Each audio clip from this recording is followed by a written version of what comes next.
Con una improvvisata bella ciao intonata dai rappresentanti dell'ANPI giovanile si è chiusa la presentazione del libro È gradita la camicia nera del giornalista Paolo Berizzi.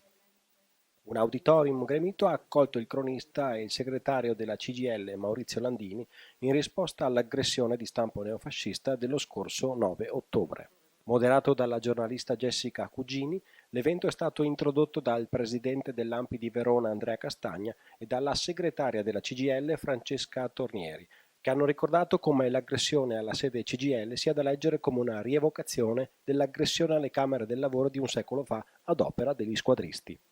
Serate libro sono stati dedicati a Nicola Tommasoli, vittima nel maggio 2008 di una violenza che la città ha cercato di derubricare a caso isolato, ma che il giornalista legge come espressione di una cultura sotterranea di natura fascista, che a Verona, più che in altre città italiane, trova espressione e legittimazione proprio in quelle istituzioni che secondo la Costituzione dovrebbero contrastarla. Il segretario della CGIL, oltre a ricordare l'aggressione alla sede di stampo fascista, ha più volte sottolineato come l'incertezza dei diritti dei lavoratori offra una leva a quelle organizzazioni neofasciste che sfruttano ogni situazione, inclusa l'epidemia Covid, per sostituirsi allo Stato.